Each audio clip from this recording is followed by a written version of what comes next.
Good evening everyone. कैसे हैं आप सब लोग। मेरा नाम है राहुल और आप सबका स्वागत है टीचिंग वॉरियर के यूट्यूब चैनल पर। यहाँ आपको मिलेगा सीडीपी का प्रैक्टिस सेट। शाम के बज रहे होंगे 7 या उससे थोड़ा सा पहले भी आ जाता है। प्लस इसमें आज मैंने डाले मैथ के क्वेश्चंस 50+ क्वेश्चंस हैं और एक्स्ट्रा फैक्ट्स बताऊँगा तो समथिंग 100 क्वेश्चंस हो जाएंगे। मिनिमम 100 तो होंगे ही होंगे। पहले क्वेश्चन से स्टार्ट करते हैं, बने रहिएगा साथ में। कोई डाउट आए ना तो प्लीज़ कॉमेंट बॉक्स में पूछ लेना। स्टर्नबर्ग के द्वारा कौन सी पुस्तक लिखी गई है।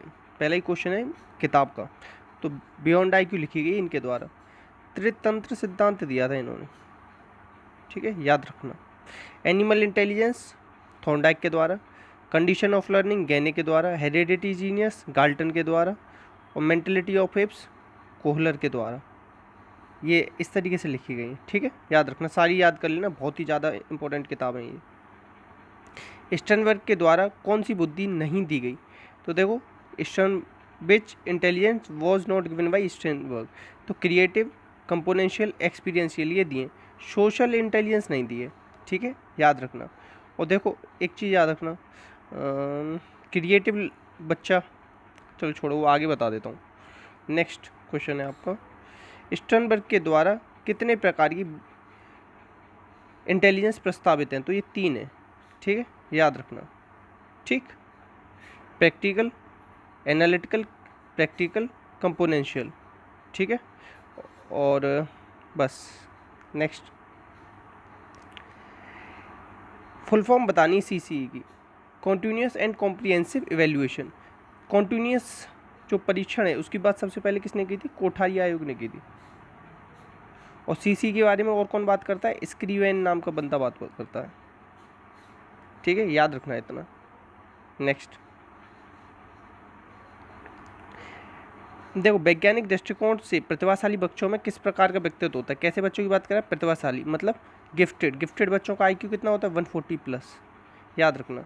तो वो पता है क्या होते हैं, उत्प्रेरक और प्रेरक तत्व होते हैं, तार्किक पृथक्करण और महत्वपूर्ण सोच होती है, पहेली और जटिल, ये सारी चीज़ें ही होती हैं इनमें, ठीक है, याद रखना। ऑल ऑफ द अबव हो जाएगा आंसर। नेक्स्ट, निम्न में से कौन सा सामाजिक सांस्कृतिक समझ रहे हैं आप, बायगोत्स्की की बात कर रहा है। बायगोत्स्की ने क्या दिया है, रेसिप्रोकल टीचिंग भी दिया है, मेक बिलीव प्ले का भी कॉन्सेप्ट दिया है, याद रखना। और तो सामाजिक सांस्कृतिक वाले ये बायगोत्स्की क्या कहते हैं, ये कहते हैं कि किससे, विकास अधिगम से स्वतंत्र है, गलत। बच्चे दूसरों के साथ भाषा और संस्कृति के माध्यम से सामाजिक मेलजोल से सीखते, यही बात सही है। आंसर क्या हो जाएगा, सी। जैविक की बात तो ये करते ही नहीं, बिल्कुल निकाल देते हैं। अनुकूलन संगठन की बात करते नहीं है, तो प्याजी करता है। अधिगम, विकास अधिगम से स्वतंत्र, ऐसा भी नहीं, ठीक है, याद रखना, आंसर हो जाएगा सी। और प्लीज़ शेयर कर देना ना वीडियो को, बहुत नीड है आप लोगों की हेल्प की। एक होती है एपिसोडिक मेमोरी या सिमेंटिक मेमोरी। प्रासंगिक और शब्दार्थ स्मृति किसे कहते हैं बताओ। ये सब ना दीर्घकालिक मेमोरी होती है। देखो एक होती है अल्पकालिक, ये पूछेगा अल्पकालिक मेमोरी कितने देर की होती है, तो 20 सेकंड की होती है मैक्सिमम। कितनी देर की होती है, 20 सेकंड की होती है मैक्सिमम, अल्पकालिक बता रहा हूँ। दीर्घकालिक लंबे समय की होती है, एपिसोडिक जिसे कहते हैं। नेक्स्ट, एब्राहम मैस्लो, ये क्या है, ये मानवतावादी हैं। और कार्ल रोजर्स भी मानवतावादी हैं, कार्ल रोजर्स, याद रखना, ठीक है, ये भी क्या है, मानवतावादी। कॉग्निटिव एंड एक्सपीरियंशियल लर्निंग, ये 2 तरीके की लर्निंग दी थी कार्ल रोजर्स ने, ठीक है। और व्यवहारवादी कौन है, वॉटसन। रियलिस्ट कौन है, वो जॉन लॉक। और कौन है, मुंशी प्रेमचंद, ये कौन है, रियलिस्टिक है। अब देखो आइडियलिस्टिक और पूछता है, तो याद रखना कौन कौन हो जाएगा, सुकरात, प्लेटो, ये 2 हो जाएंगे, फ्रॉवेल और गांधी जी, ये 4 नाम याद रख लेना। नेक्स्ट, किस व्यवहारवादी का मानना है कि अन्य व्यवहारों को की भी भाषा क्रिया प्रसूत से सीखी जा सकती है। देखो क्रिया प्रसूत की बात किसने करी है, स्किनर ने करी है, ठीक है, तो आंसर क्या हो जाएगा, स्किनर, ठीक है। ऐसे भी निकाल सकते हो क्रिया प्रसूत से, नहीं तो ये भी याद कर सकते हो कि ये व्यवहारवादी था। व्यवहारवादी तो खैर हैं ये चारों। तो इसने क्या कहा था, अनुबंधन से भी सीख, भाषा को कैसे सीखा जा सकता है, क्रिया प्रसूत अनुबंधन से। अनुबंधन की बात इसने ही करी है, ठीक है, भाषा के क्षेत्र में, ठीक है। तो आंसर क्या हो जाएगा आपका, बी। और एक चीज़ याद रखें, बिहेवियर ऑफ ऑर्गेनिज्म, ये किताब है किसकी, स्किनर की, ठीक है, याद रख लेना। अच्छा, गुथरी क्या कहता है, एक बार में लर्निंग होती है, learning happens in one time, ठीक है, याद रखना। नेक्स्ट, मैकडूगल के अनुसार प्रत्येक मूल प्रवृत्ति किससे रिलेटेड होती है? संवेग से। चौथे प्रकार की मूल प्रवृत्ति बताई इसने, outline of psychology, outline of psychology इनकी किताब है, और इन्होंने सबसे पहले व्यवहार शब्द दिया था, व्यवहारवाद जो है वो वॉटसन ने दिया था। दोनों चीज़ों में अंतर है, याद रखना, ठीक है। आंसर क्या हो जाएगा? बी, ठीक है। नेक्स्ट, देखो कार्ल रोजर्स बता रहा था ना, क्या है ये? मानवतावादी के सिद्धांत के अनुसार निम्न में से अनुभव अधिगम का सिद्धांत नहीं, कौन सा नहीं है? स्वपहल है, करके सीखना है, अनुभव के द्वारा खुलापन है, जबकि ये मूल्यांकन वाला है, इन्होंने ऐसी कुछ बात नहीं कही। आंसर हो जाएगा बी। नेक्स्ट, प्रेरणा किसको प्रभावित करती है? बताओ।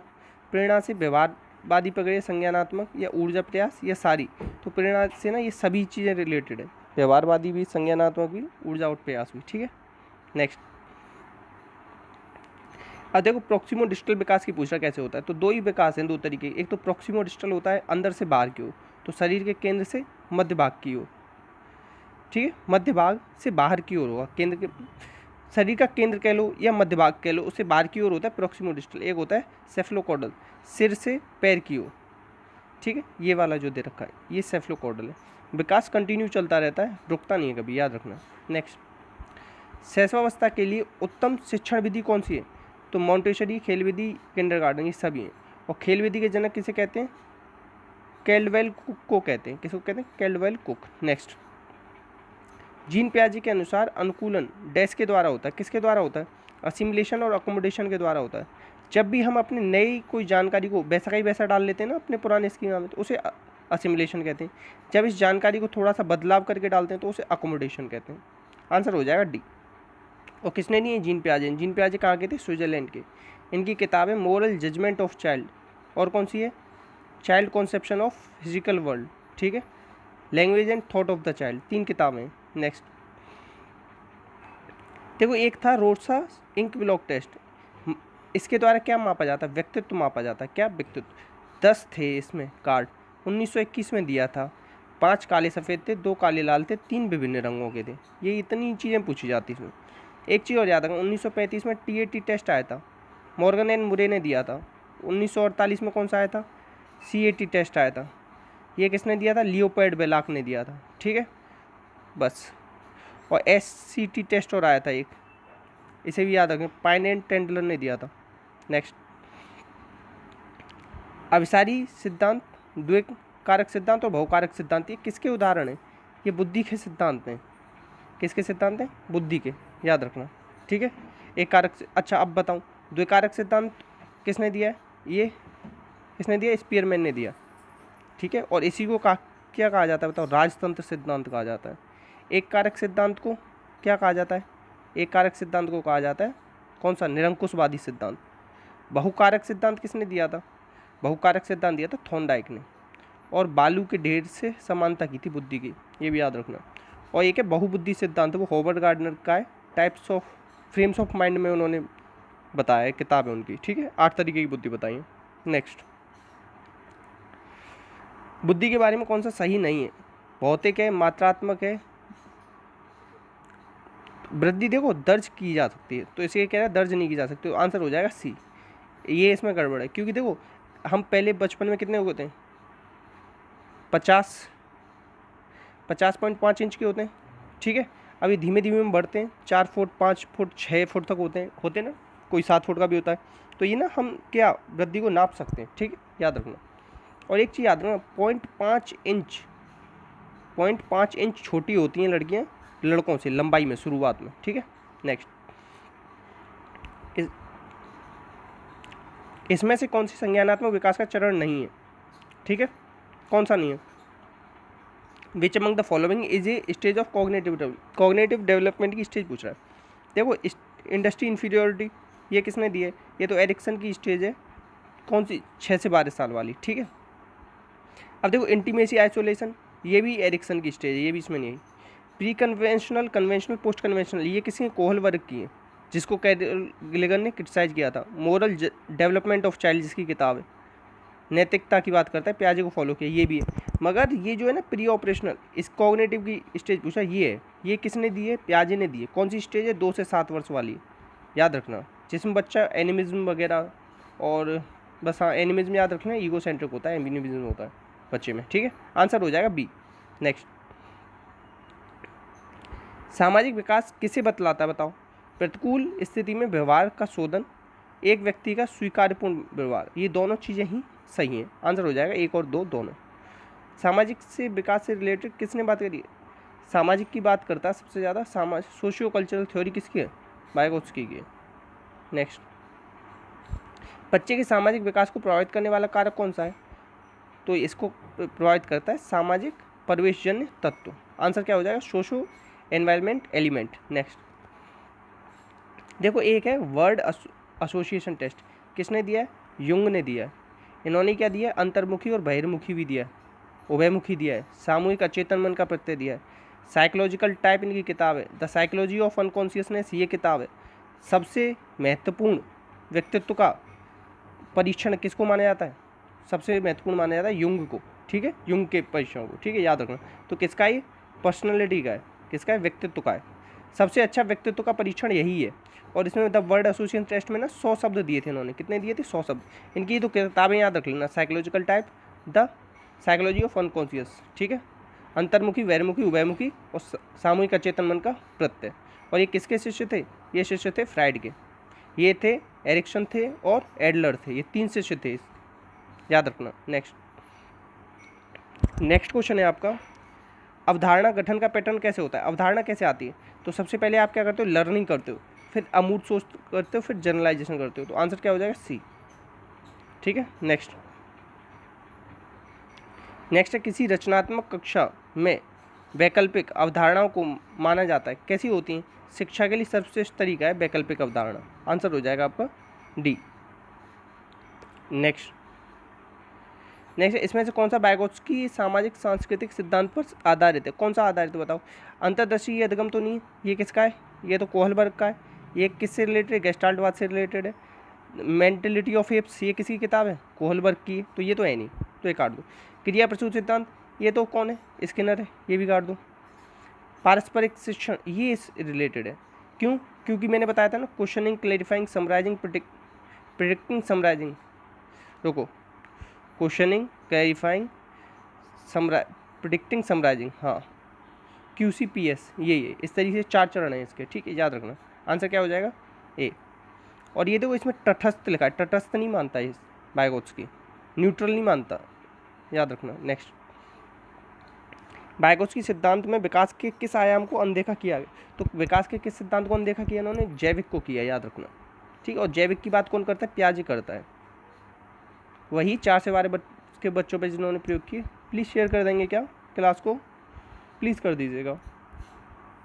वाइगोत्स्की के अनुसार निम्न तथ्यों में विकास और अधिगम के बीच संबंध सबसे अच्छे तरीके से कैसे होता है? देखो, अधिगम पहले होता है, विकास बाद में होता है।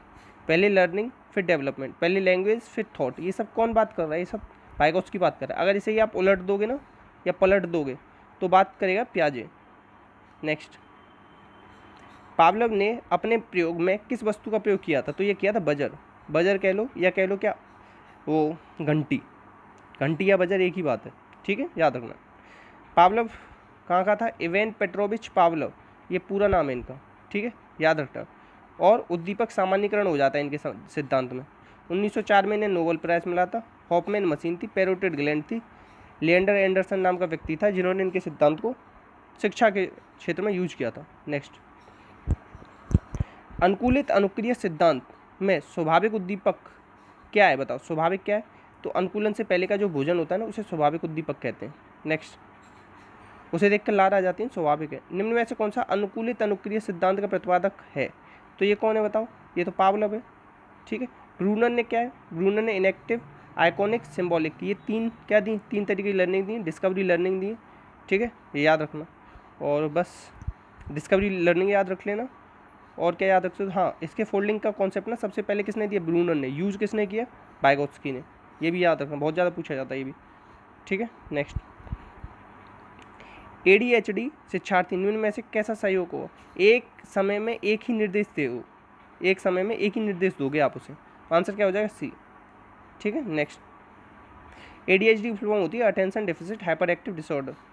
तो देखो विशेष शिक्षा किससे संबंधित है, ये विकलांग के लिए शैक्षिक कार्यक्रम है, किसके लिए, एजुकेशन प्रोग्राम फॉर डिसेबल्ड है, ठीक है, याद रखना। Next, dyslexia, dis plus lexis से मिलके बनाई है, रुडोल्फ बर्लिन ने सबसे पहले यूज़ किया था। अब देखो ये क्या है, लर्निंग डिसेबिलिटीज़ है। लर्निंग डिसेबिलिटीज़ की सबसे पहली बात सैमुअल क्रिक ने की, क्रिक, ठीक है।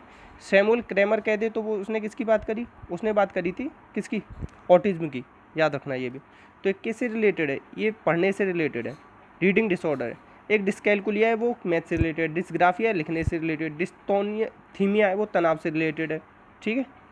नेक्स्ट, अहम चिंता से बचाव के लिए क्या यूज करते हैं हम, डिफेंस मैकेनिज्म यूज करते हैं, आंसर हो जाएगा रक्षा तंत्र। ये सब किसके हैं, ये सब दिए हुए हैं फ्राइड के, किसके, फ्राइड के। फ्राइड की किताबें थे साइकोपैथोलॉजी ऑफ एवरीडे लाइफ, ठीक है, याद रखना। और इन्होंने क्या दिया था, इन्होंने ही दिया था, यही असामान्य मनोविज्ञान के जनक हैं। कथ्यात्मक मनोविज्ञान इनका है, अहम मनोविज्ञान इनकी बेटी अन्ना फ्राइड का है, दिया हुआ, याद रखना। और ऊपर जो बात कर रहा था सामाजिक, तो सामाजिक मनोविज्ञान के जनक अगर कोई पूछ ले तो कार्ल रोजर्स हैं। कौन है, रुको, सामाजिक मनोविज्ञान के जनक कुर्ट लेविन है, याद रखना, कुर्ट लेविन, इतना याद रख लेना, ठीक है। कुर्ट लेविन ने क्या दिया था, P बराबर F/P/E दिया था ना, याद रखना इतना। नेक्स्ट, इसमें से कौन सा अधिगम को प्रभावित करने वाला कारक है, कौन सा है बताओ। तो इसमें व्यक्तिगत कारक पूछ रहा है, मतलब प्रभावित तो चारों करेंगे मगर ये कह रहा है खुद का व्यक्तिगत कारक है, परिपक्वता, आंसर हो जाएगा ये। डाउट हो रहा हो तो कमेंट बॉक्स में पूछ लेना। रचनावादी के अनुसार अधिगम के लिए सबसे अच्छा तरीका कौन सा होता है, तो सबसे अच्छा होता है कि उन्हें अपने ज्ञान का निर्माण खुद करने देना चाहिए।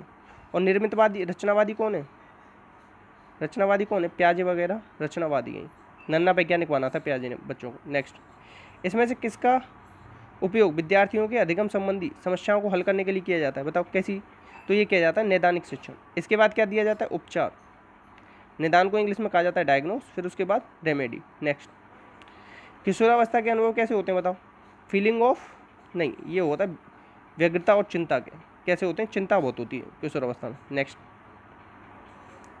अब देखो ये मैथ के कुछ क्वेश्चंस हैं। अब देखो 50 रुपये, 20 रुपये, 5 रुपये के नोट हैं, इस अनुपात में 3300 रुपये की राशि है, तो 50 रुपये के कितने नोट हैं, देखो 50 रुपये के कितने नोट दे रखे हैं इसमें, 50 रुपये के नोट का अनुपात दे रखा है 4, तो जो संख्या होगी ना वो 4 से जरूर कटेगी, तो ये कटेगी नहीं, ये कटेगी, ये कटेगी नहीं, आंसर हो जाएगा ए, आंसर क्या हो जाएगा ए, बिना करे सॉल्व हो गया।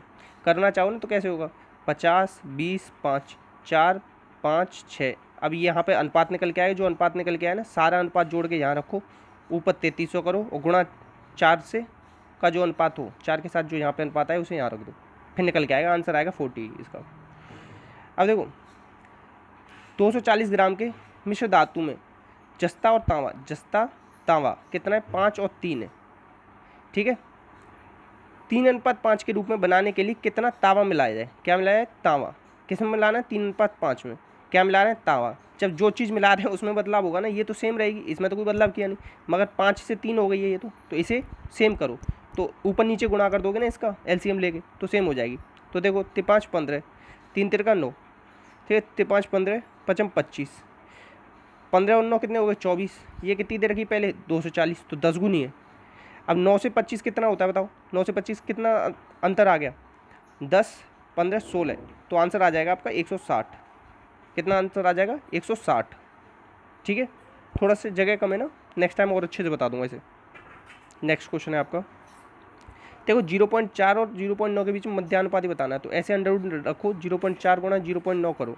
अब देखो ये हटाने के लिए 10 करना पड़ेगा, ये हटाने के लिए 10 करना पड़ेगा, ठीक है।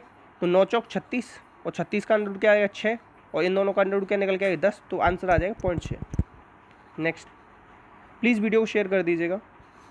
एक व्यक्ति 9 किलोमीटर प्रति घंटे के हिसाब चलता है, 17 मिनट देर से पहुंचता है, 10 के हिसाब चलता है 3 मिनट, तो इसका डायरेक्ट याद कर लो, ऊपर दोनों संख्याओं का गुणा, नीचे उन दोनों का अंतर, नीचे उन दोनों का अंतर, 9 किलोमीटर 10 किलोमीटर का गुणा, अंतर क्या हो जाएगा 10 और 9 का 1, और गुणा क्या हुआ 17 और 3 कितना हो जाएगा 20। अब इसे किस में मिनट में बदल लो, तो मिनट के लिए 60, तो 20 या 60, 3 तिरका 9, आंसर कितना आ गया 30, ठीक है। मतलब दोनों किलोमीटरों का पर घंटा का गुणा हो जाएगा, नीचे दोनों का डिफरेंस हो जाएगा, जितना अंतर दे रखा हो वो अंतर यहाँ लिख देना और फिर उसके साथ नीचे 60 कर देना, बस इतना सा करना होता है। तो देखो अब ये वाला क्वेश्चन का जवाब एक मान लेना, इसका जवाब आप लोग देना, ठीक है। नेक्स्ट एक क्वेश्चन है आप लोगों के लिए, प्याजे कहाँ के रहने वाले थे, स्विट्जरलैंड या अमेरिका, इसका जवाब आप लोग दोगे। बाकी अपना अपनों का ख्याल रखना। देखो कितनी देर में हमने पढ़ाई करी है, 20 मिनट में हमने ना 100 से ज़्यादा फैक्ट्स को रिवाइज़ किया है। तो प्लीज़ सपोर्ट कीजिएगा यार, आप लोगों की सपोर्ट की ना बहुत ज़रूरत है, थोड़ा सा सपोर्ट दिखाइएगा, एक मोटिवेशन की ज़रूरत है, बहुत कुछ गड़बड़ चल रहा है, तो बस समझिएगा, ठीक है। तो इसी के साथ अपना अपनों का ख्याल रखना। जय हिंद, जय भारत।